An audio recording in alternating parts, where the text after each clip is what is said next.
sou filha de quilombolas. O meu grande sonho é realizar o meu sonho, cantar do lado da Roberta Miranda. Poxa, gente da Record, me ajuda aí a realizar esse sonho, como vocês realizam tantos sonhos. Eu também quero realizar esse sonho. Por favor, me ajuda, vai. Olha aí como eu sei cantar também. Vou cantar uma canção que sempre eu me lembro da Roberta Miranda. E me lembro também do Neymar, quando o Neymar caiu no campo agora na Copa. Quando ele abriu aquela boca, como se fosse um gato apanhando. Eu chorei muito. Mas eu nunca esqueci aquele dia de um dia poder abraçar ele e dizer que ele é um guerreiro. Eu tenho um grande sonho de abraçar a Roberta Miranda e cantar do lado dela. Olha, Roberta Miranda, vou cantar essa música pra ti, olha. Hoje eu acordei pensando naquele amor que me deixou. Eu aqui lamento a solidão por não conhecer o mundo grande que tu conhece. A solidão. Eu poderia pegar aquela viola que tu pega, cantar no sol da manhã, deitar naquela rede que tu deita, na varanda com um lençol.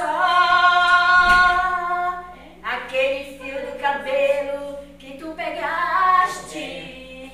A solidão. Bate mais forte o meu coração de subir aonde tu sobe, por eu ser tua fã e apaixonada por o que tu canta. Eu também sei falar de amor, sei tirar o que tem dentro de mim, jogar pra fora a solidão, não me apavora não, sou apaixonada.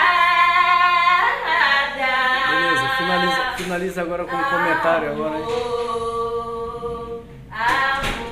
Roberta Miranda, meu sonho é cantar contigo um dia. Eu sou tua fã. Choro muito quando eu vejo você cantar. Daquele dia que você cantava sobre que tinha faltado água em São Paulo, que você cantou na piscina seca. Poxa, eu queria estar lá do teu lado. Eu sou tua fã. Por favor, me ajuda a chegar aí onde tu está. Meu grande sonho é gravar um CD e ser reconhecida no mundo todo, internacional. Porque eu vivo aqui no Maranhão. Conclui agora com um abraço, beijo lá pra Eu te amo, Roberta Miranda. Eu amo tu e o Neymar. Quando o Neymar caiu, que sofreu, chorou ali naquele campo. Eu também chorei junto com ele. Eu também compus uma música pra ele. Eu tenho uma música no meu CD dele. Se um dia eu for abençoada, meu grande sonho é abraçar ele e você, Roberta Miranda. O meu nome aqui em Salvaterra, o meu apelido é Sheila Santos.